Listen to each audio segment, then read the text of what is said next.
here's ultimately what it comes to.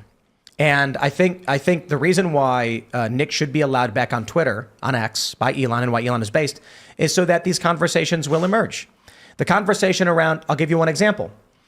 You have a lot of people, especially Elad Eliyahu on the show, was making reference to certain comments about Israel, and he says, don't you think that that's anti-Semitic? And I said, criticizing Israel is not anti-Semitic.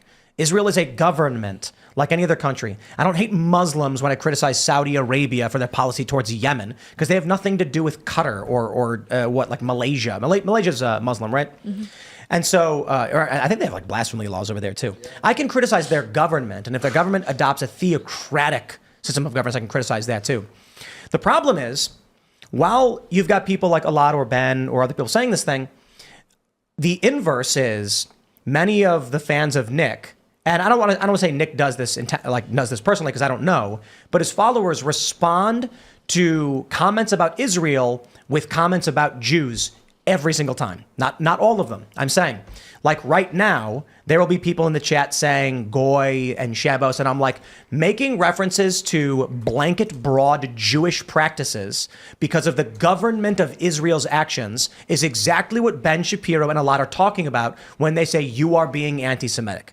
And so if you were to say that because the military-industrial complex, which has billions, hundreds of billions invested in their Middle Eastern outpost of Israel, if you were to take the logic there, because the U.S. is also funding Ukraine much more right now than Israel, they're not coming out and saying Ukraine controls the United States. Certainly there are arguments about the AIPAC and how long it's been around and the strength of their lobby and everything like that.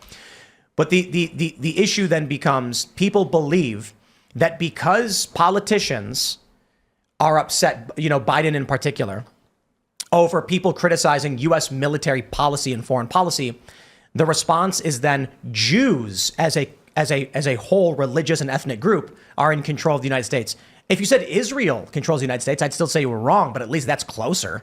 And you can't, very rarely can you separate, not saying that there aren't people, there aren't people that are separate that make the arguments.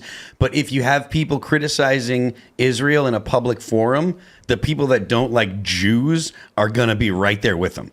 So being able to delineate between the people that are just criticizing Israel as a state and then people that don't like Jewish people, it's real hard, especially when you're dealing with random people on the internet or whatever. So but it's true of anything, right? Like any topic that you're like, I'm criticizing this, the people who actually hate, if you were to criticize the Catholic Church, people who hate Catholics to their soul, their core are also going to be there, even if you just generally have an objection to the institution. Yeah, you do. Here's a quick question. When it comes to the issue of Ukraine, and we've been just rabidly anti-funding of Ukraine. Yeah. No one's accused us of being Ukrainian. No one's been like, of being Ukraine phobic or anything like that. The way that people react about the Jews is crazy. You can have a legitimate conversation about Israel, and that's fine, but you still are going to attract some people that are going to say some whacked out shit about Jews. It happens.